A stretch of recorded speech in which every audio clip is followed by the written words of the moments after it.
آج ہم immune system کے بارے میں پڑھیں گے۔ امیون سسٹم بدن کا سب سے کمپلیکس سسٹم ہے۔ یہ کئی قسم کے مسلسل سیلز کی ری گروتھ سے بنتا ہے۔ اب ہم کیوں کہہ رہے ہیں کہ مسلسل ری گروتھ سے بنتا ہے؟ اس لیے کہ مسلسل یہ امیون سسٹم جو ہے اپنی باڈی کے اندر کام کر رہا ہے۔ اور جیسے کہ امیون سسٹم سے ہم تعریف سے ہی اس کا اندازہ لگا سکتے ہیں، امیون سسٹم کا مطلب ہے کہ قوت مدافعت۔ اور قوت، ظاہر امیون سسٹم ایک قوت ہے جو کہ انفیکشن، کسی قسم کا بھی جرم، کسی قسم کا بھی جراثیم، کسی قسم کا بھی فورن باڈی جو کہ باڈی سسٹم میں آ جائے اس کے خلاف یہ لڑتا ہے۔ بالکل ایسے ہی کہہ لیں کہ یہ ڈیفینس کرتا ہے باڈی کے تمام میکینزمز میں۔ حالانکہ حیرت کی بات یہ خود ایک میکینزم کے ذریعے چل رہا ہے، لیکن ایسا میکینزم ہے جو بڑا کمپلیکس ہے، جس میں سیلز بھی ہیں، آرگنز بھی ہیں، اور پورے اور مزید سسٹمز شامل ہیں، کنیکٹ ہوئے ہوئے ہیں ایک دوسرے کے ساتھ۔ اس میں یہ کہہ لیں کہ مزید کہ ٹیشوز بھی شامل ہیں امیون سسٹم میں۔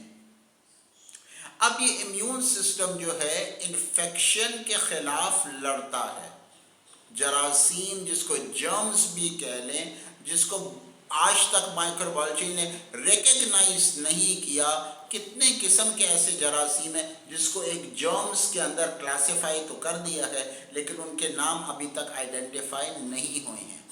یہ پتہ چل گیا کتابوں میں بچپن سے ہی پڑھتے ہوئے آ رہے ہیں 1 2 3 کلاس کے اندر بھی، کہ ایک بیکٹیریا ہوتا ہے، ایک فنگائی ہوتا ہے، ایک پیراسائٹ ہوتا ہے، ایک وائرس ہوتا ہے، اور ایک مائکو بیکٹیریم ہوتا ہے، اور کئی قسم کے اس کے نام بھی ہیں جس سے ہمارے میڈیکل اسٹوڈنٹس اکثر الجھ بھی جاتے ہیں۔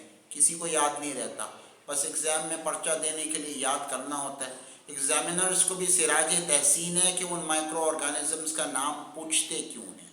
اب اسٹریپٹوکوکائی ہے، ٹریپونیما ہے، گنوریونا ہے، اور اس طرح کی کئی اونیا مونیا کر کے ہم ہمیشہ کے لیے سونیا ہو جاتے ہیں۔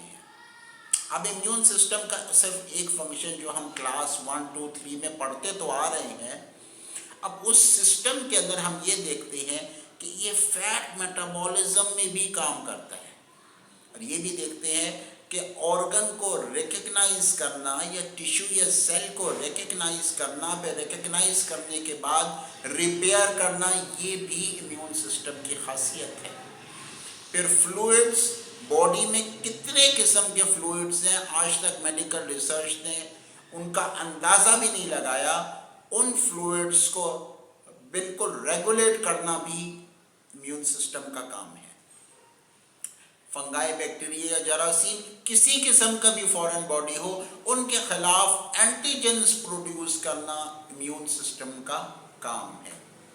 اب یہ دیکھا جائے کہ امیون سسٹم اگر کمزور ہو جاتا ہے تو پھر کیا سمٹمز آتے ہیں۔ اچھا، ڈاکٹر کے پاس تو چلے گئے، وہ کہے گا جی آپ کے تو وہ ایسے مسئلہ ہے کہ آپ کا شوگر بھی ہے، کڈنی کا بھی پرابلم ہے، آپ یہ فلانا ٹیسٹ کروا لیں، یہ کرا لیں۔